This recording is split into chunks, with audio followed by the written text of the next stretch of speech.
Hi, I'm Movie Cat, and you are watching Fantastic Crap. So here we are once again, so near to the best holiday of the year, Halloween. And this year, we are celebrating by finishing up our Sea Monster trio with an 80s film named Leviathan. Leviathan is a 1989 creature feature starring Peter Weller, Richard Crenna, Daniel Stern, Ernie Hudson, and 80s favorite Meg Foster, and creature effects by Stan Winston. So, let's get wet and wild for this Halloween season and go on our last deep sea cruise of the year. Time to go trick-or-treating with sea monsters. So, we begin at a mining facility deep under the ocean that mines for precious metals. The crew only has 4 days left of their underwater duty, and then they get to return to the surface. So naturally, something terrible is about to befall them. But first, let's meet our victims. Anyone check weather up top? Yeah, it's raining. But it's supposed to be clear for pickup. As long as there are no waves. I hate waves. Waves my worst. ass. You know what you would be doing if you were up top right now? Drinking brew and eating pussy. Oh, 6-pack. Wait, they eat cats?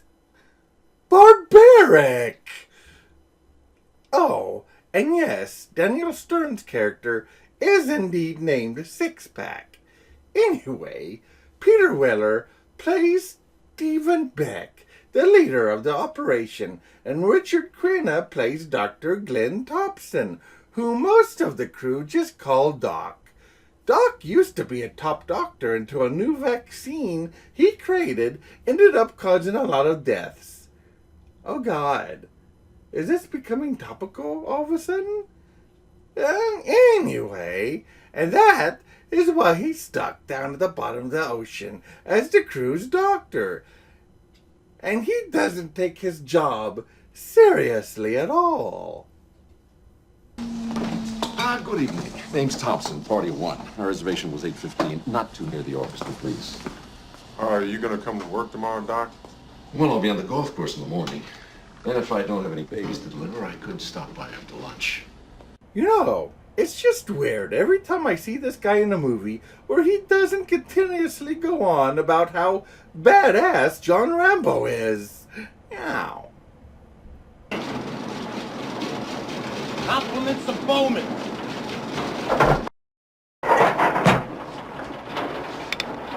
Yeah?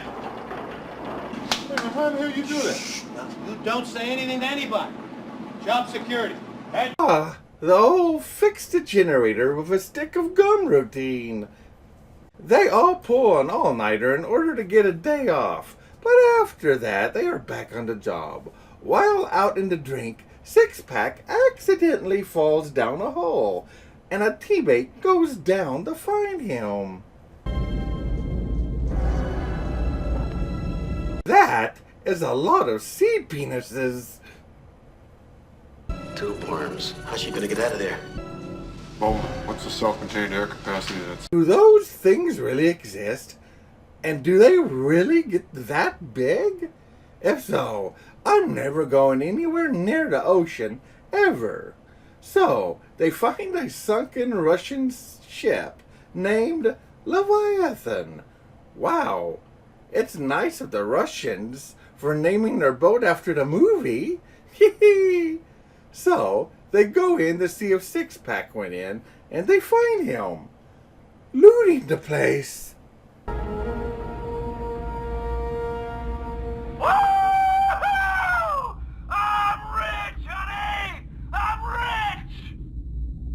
is very lucky that there are no booby traps or roaming tarantulas in that place, because if there was, he'd be toast right now. So, they open the chest and find many things, including a bottle of vodka. Stephen takes the bottle and locks it up, but Six-Pack also finds a small flask as well and manages to slip it in his pocket without anyone seeing, except for one other co-worker. The crew sneaks the vodka out of his office, but the joke is on them once they find that he has replaced the vodka with water. Though meanwhile, Six-Pack and the other crew member drink from the flask, and wouldn't you know it, the next day they aren't feeling so well. At first, the doc thinks it's a hangover, but soon finds scars on Six-Pack's back. Stephen then reports it to their boss, played by Meg Foster. Any evacuation 24 hours before a scheduled pickup won't look good on an otherwise excellent record. But like I said, it's your call. Oh God, their boss is Evil Lynn. They are in deep shit. Also, we already know not to trust her because Meg Foster usually plays a lot of villains. It's her eyes. Directors love her beautiful, scary eyes. Not surprisingly, Six-Pack doesn't get much better due to a bad case of death. The doc suggests to Stephen that they do not tell the crew just yet to keep them calm, and that he wants to check them all one by one to make sure that this thing isn't infectious. They start giving the crew routine checkups, or at least that's what they tell them. During this, the crewmate that drank from the flask gets sick and is taken to the medbay. But before the doc can get to her, she wanders around and finds Six-Pack's body and sees the same wounds on him that is appearing on her. When the doc gets there, she is gone, and very soon they find that she has offed herself in the showers. At least she's a clean corpse. Yeah, wow. Something else that isn't a surprise at all, their boss tells them that a hurricane has slipped in above them and they cannot safely evacuate to the surface for at least another 12 hours. Well, that's convenient. Or should I say inconvenient for the crew. So now, the crew knows that they are both dead, and they go to blast the maybe contagious bodies out into the ocean. But this is when they really find out how much in deep shit that they are.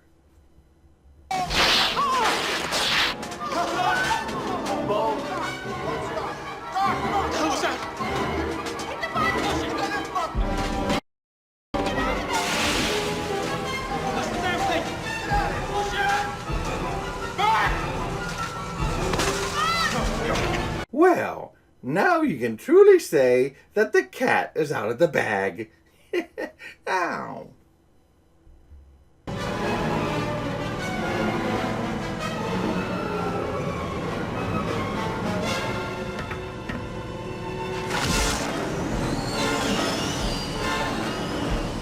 Yeah, we all know it. That is going to mutate into another creature.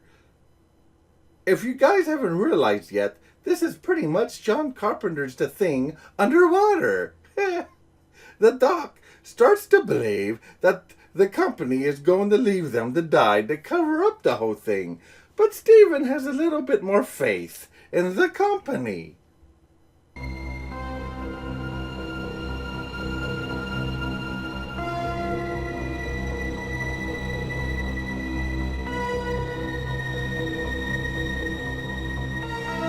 Oh, yeah, she can most definitely be trusted.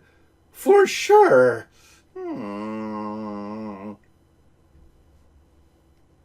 They also play a tape they found in a chest and look through some of the documents and come to believe that the Russians were messing with DNA splicing and rearranging molecules and all that stuff, and that they may have used the vodka to secretly use the crew as guinea pigs. But then the Fire Nation attacked. One of the monsters gets a crew member.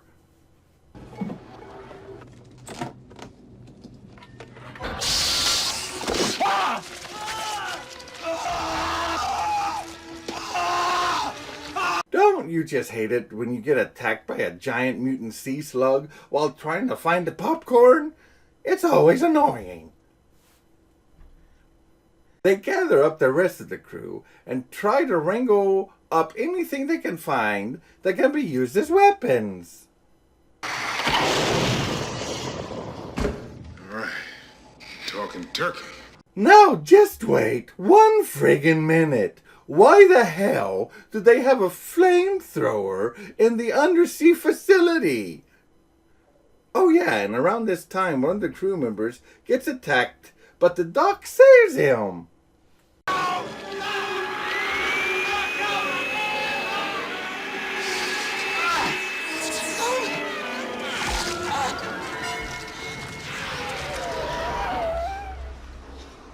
Whoa!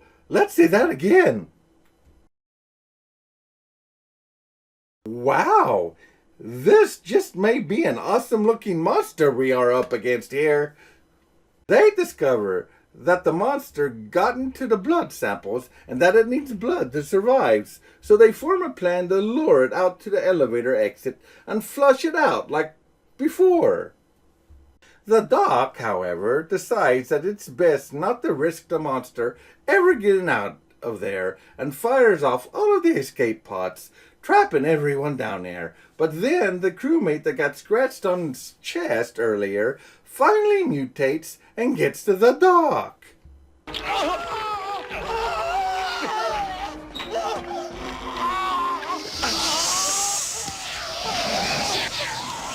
Well, I have to hand it to this movie. It has good effects. The FX crew really were a handy bunch.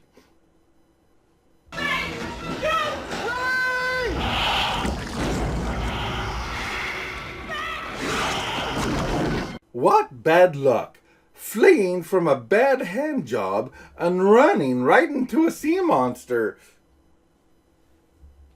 Oh, and if nothing else, this movie shows us just how much of a fantastic actor Richard Crenna really is.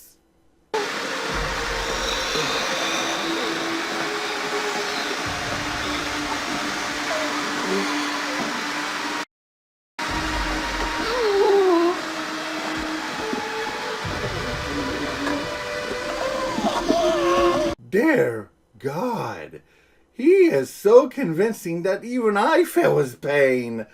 Something gonna come out of my chest? Oh, and that 12-hour storm seems to have grown. When are you coming? You said 12 hours, remember? Well, that's the bad news. The hurricane has turned your way. Now, right now, it's on a course of... Just answer the goddamn question. When are you coming? Hopefully within the next 48 hours. 48 hours? I realize you must have gone through hell. Gone? Bitch, we still here. Oh, come on. Would a multi-billion-dollar company really sacrifice a group of low-level workers that they see as expendable? I mean, really? You know, maybe we should ask Umbrella Corp and Wayland Utini Corporation what they would do in this situation. Though, we don't have time to ponder this, because the monster sabotages the facility in a way that forces our heroes out of their safe room to have to fix it and walk into an obvious trap. And when they do, they come face to face with the monster and run. Though, during the chase, the floor gives out and one of them has to climb the pipes to get to the other side, while Steven tries to help her and the other struggles to keep the door from shutting.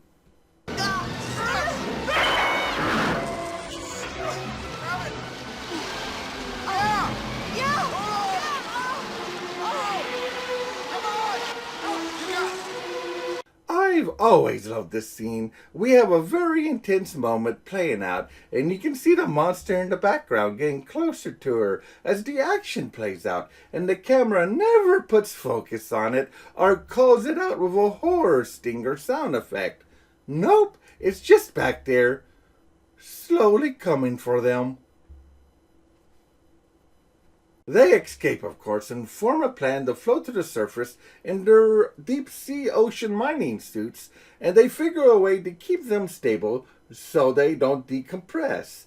But the monster finds them, and we get our first real good look, but brief look, at the monster.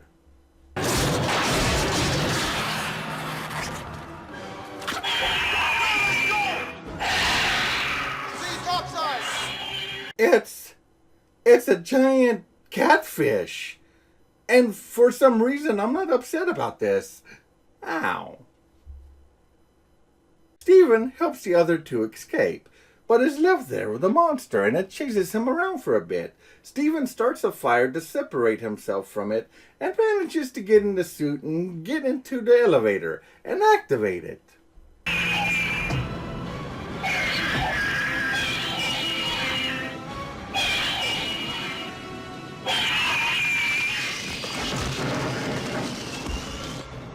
You know that old game? Elevator action? Yeah, sea monsters aren't very good at it. Hey now, let's see you come up with a better joke without just saying smashing. Oh, you can just kiss my ass.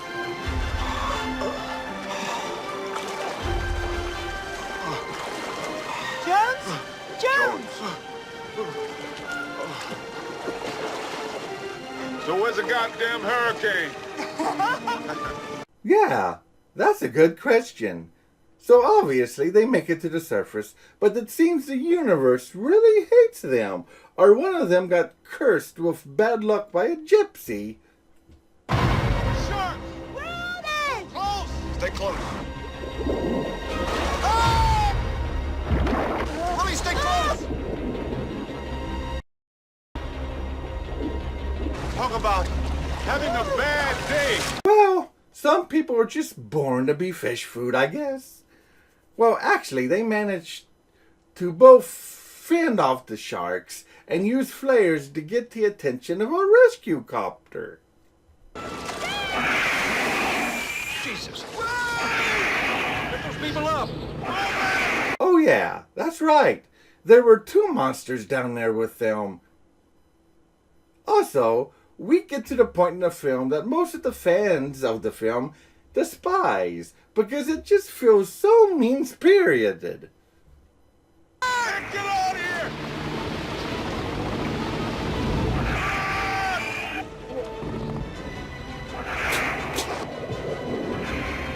Yeah, after surviving the entire movie, making it to the surface, Ernie Hudson still dies. Stupid decision, movie. Well, then again, you can say this movie pulled a horror cliche reverse. Here, the black guy dies last. Say hi, motherfucker! He would have said smile, you son of a bitch, but that line was already taken. Ow.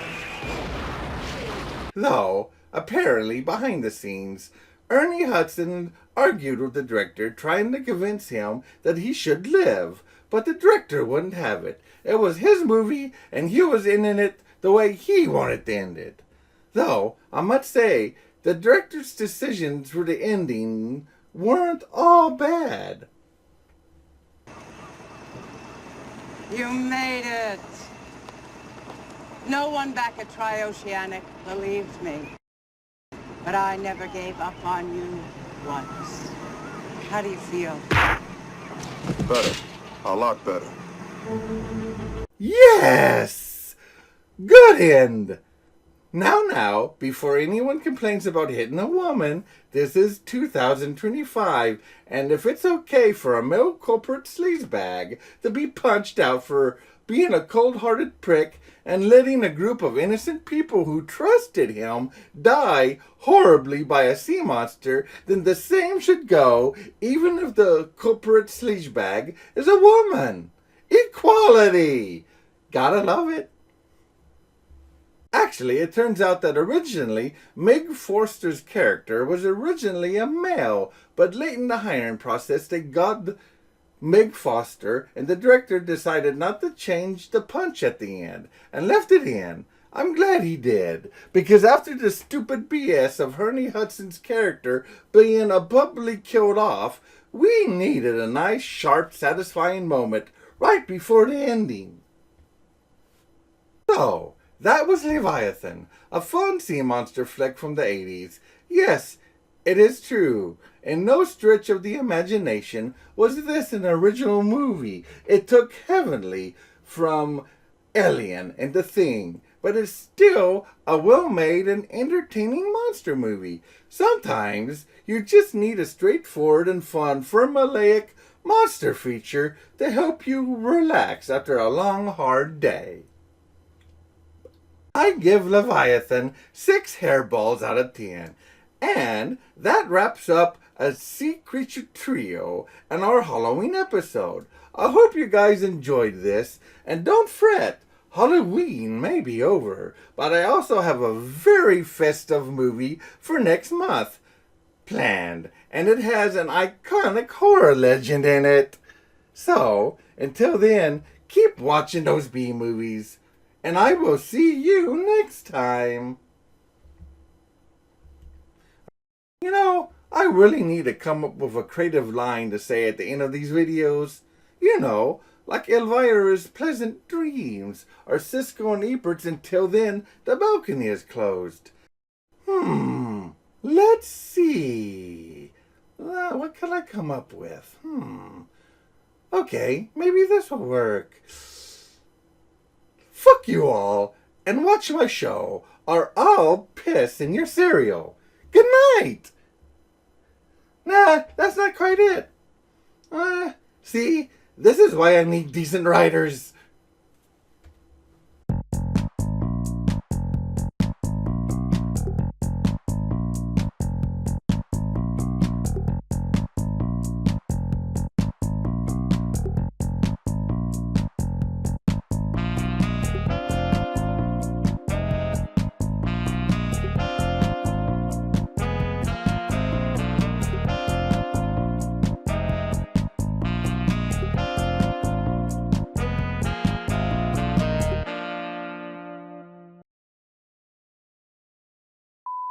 No, it's just weird. Every time I see this guy in a movie where he doesn't...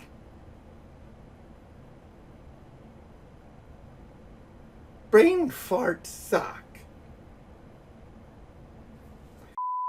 So, they find a sunken Russian sip named Sip. A Russian sip and what? Or probably alcohol. The Gru, isn't that some kind of monster or something? They start giving the crew, routine checkups, or that's what they said.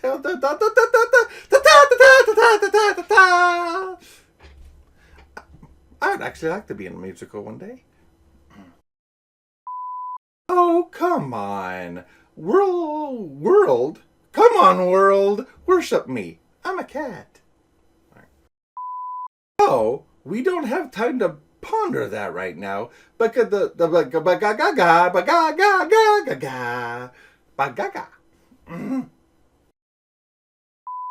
Oh, we don't have time to ponder that. Pounder? I would like a double quarter pounder of cheese. I mean, really, order me one now. They escape, of course, and form a plan to float to the surface. The surface? What the hell is a surface?